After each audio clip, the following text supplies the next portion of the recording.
દિવસની શરૂઆત થઈ ગઈ માનુબાના સ્માઇલથી. વાહ વાહ, સરસ મજાની સ્માઇલ.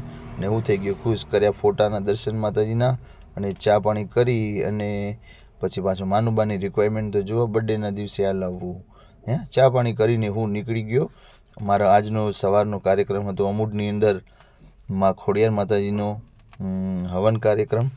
ત્યાં આગળ લગાવવાની હતી સાઉન્ડ સિસ્ટમ અને કન્ફ્યુઝન હતું કે હું છું પાછો એકલો અને બધો સામાન ફેરવવાનો છે તો પડશે થોડી તકલીફ. પરંતુ જ્યારે હું ગામની અંદર પહોંચી ગયો ત્યારે તો અને ત્યાં આગળ જઈને જોયું તો વાહ વાહ, છોકરાઓએ સરસ મજાનું કામ કરી દીધું મારા માટે. કારણ કે મને જે હતું કે કન્ફ્યુઝન હતું, બધો સામાન ફેરવવાનો છું એકલો, પણ આ ભાઈએ તો બધા છોકરાઓ બધા બહુ મહેનતુ હતા. બધો સામાન મારો ઉતારી દીધો, મને ક્યાંય અડવા ન દીધો. અને પછી મારે તો એવું થયું કે ખાટલેથી ખાટલે ભાઈ. અને જો ખોડિયાર માતાજીના મને તો આશીર્વાદે મળી ગયા, કેમ કે બધો સામાન ઓલરેડી બહુ આસાનીથી લાગી ગયો. અને પછી હું નીકળી ગયો મારા ઘરે આવવા માટે.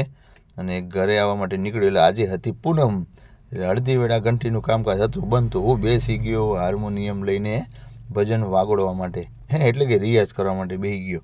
અને ભાઈ રિયાઝ કરવામાં મજા પડી ગઈ. મારા જન્મની દેનારી જનેતાની તોલે કોઈ ન આવે. બીજી લુખા લાડ લડાવે. વાહ ભાઈ વાહ, જય હો જય હો.